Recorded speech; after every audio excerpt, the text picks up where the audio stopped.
الحمدللہ وحدہ والصلاة والسلام علی من لا نبی بعدہ اما بعد فاعوذ باللہ السمیع العلیم من الشیطان الرجیم۔ کچھ لوگ نظر مان لیتے ہیں کہ اگر میرا فلاں کام ہو جائے تو میں اتنا صدقہ و خیرات کروں گا یا روزے رکھوں گا یا کوئی جانور ذبح کروں گا وغیرہ وغیرہ۔ تو سب سے پہلے آپ یہ جان لیجئے کہ نظر ماننے سے نبی صلی اللہ علیہ وآلہ وسلم نے منع فرمایا ہے۔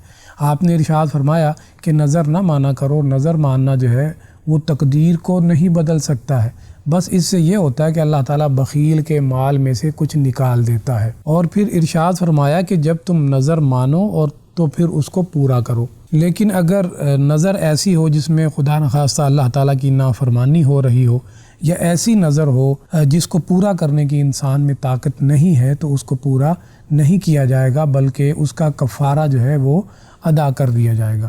اور نظر کا کفارہ کیا ہے یہ ہم آگے چل کر بتاتے ہیں۔ سب سے پہلے اس حدیث کا مطالعہ کرتے ہیں۔ حضرت انس رضی اللہ تعالیٰ عنہ سے روایت ہے کہ نبی صلی اللہ علیہ وآلہ وسلم نے ایک بوڑھے آدمی کو دیکھا جو اپنے 2 بیٹوں کا سہارا لے کر چل رہا تھا۔ تو آپ صلی اللہ علیہ وآلہ وسلم نے پوچھا کہ بھائی یہ کیا ہے؟ تو انہوں نے کہا اس نے نظر مانی ہے کہ وہ پیدل چل کر جائے۔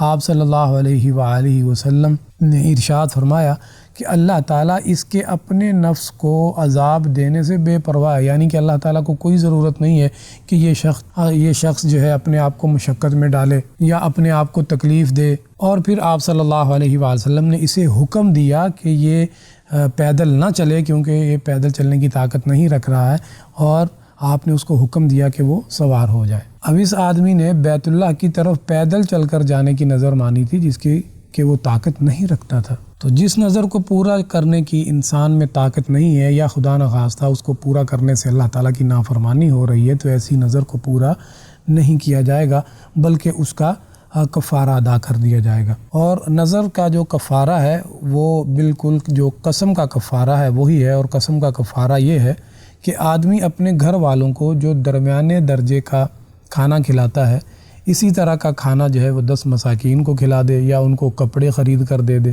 یا ایک غلام آزاد کر دے۔ اور جو ان چیزوں کی طاقت نہ رکھتا ہو وہ 3 دن کے روزے رکھ لے۔ تو خلاصہ کلام یہ ہے کہ سب سے پہلے تو نظر ماننے سے اجتناب کیا جائے، اور اگر نظر مان لی جائے تو پھر اس کو پورا کیا جائے۔ لیکن اگر نظر میں خدا نخواستہ اللہ تعالیٰ کی نافرمانی ہے یا انسان اپنے آپ کو کسی ایسے کام کا مکلف کر رہا ہے جس کی وہ طاقت نہیں رکھتا ہے، تو ایسی نظر کو پورا نہیں کیا جائے گا بلکہ قسم کا کفارہ جو ہے وہ ادا کر دیا جائے گا۔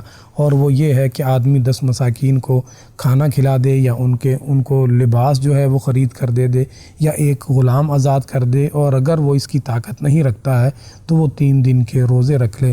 اللہ تعالیٰ ہمیں دین حنیف کی سمجھ عطا فرمائے۔ آمین۔ وآخر دعوانا ان الحمدللہ رب العالمین۔